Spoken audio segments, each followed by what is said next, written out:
কেন্দ্রীয় শিক্ষামন্ত্রী ধর্মেন্দ্র প্রধানের হাত ধরে ভার্চুয়ালের মাধ্যমে মোহনপুর মহকুমার অধীন পূর্ব তমাকারী এডিসি ভিলেজের হোস্টেল ভবনের ভিত্তিপ্রস্তর স্থাপন হয় মঙ্গলবার এক অনুষ্ঠানের মধ্য দিয়ে। এই অনুষ্ঠানকে কেন্দ্র করে রাধানগর উচ্চ বিদ্যালয় মাঠে আয়োজিত অনুষ্ঠানটিতে উপস্থিত ছিলেন টিটিএডিসির শিক্ষা দপ্তরের কার্যনির্বাহী সদস্য রবীন্দ্র দেববর্মা, পশ্চিম ত্রিপুরা জেলা পরিষদের সভাধিপতি বিশ্বজিৎ শীল, হেজামারা বিএসসি চেয়ারম্যান সুনীল দেববর্মা, মোহনপুর মহকুমার শাসক সুভাষ দত্ত ও পশ্চিম ত্রিপুরা জেলা শিক্ষা আধিকারিক পল্লবকান্তি সাহা সহ আরও অন্যান্যরা।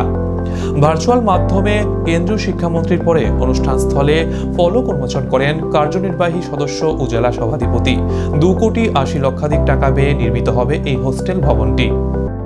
80 লক্ষ টাকার এখানে দোতলা দালান হবে, এখানে 50 জন থাকবে, এখানে তো ওই মেট্রন সুপার এবং বিভিন্ন ক্যাটাগরির কর্মচারীদের থাকার ব্যবস্থাও এখানে কোয়ার্টার থাকবে।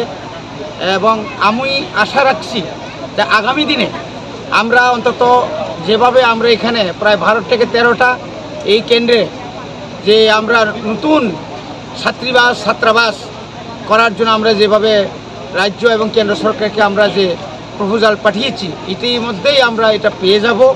এর মাধ্যমেই যে নয়া শিক্ষানীতির মাধ্যমে যে বিশেষ করে জনজাতি, বিশেষ করে উপজাতি বা ত্রিপ্রাসাদের যে আপাতত যে শিক্ষার যে ব্যাকওয়ার্ড ছিল এক সময়, এখন আমরা টিটিএডিসিও আমরা এইভাবেই বিশেষ করে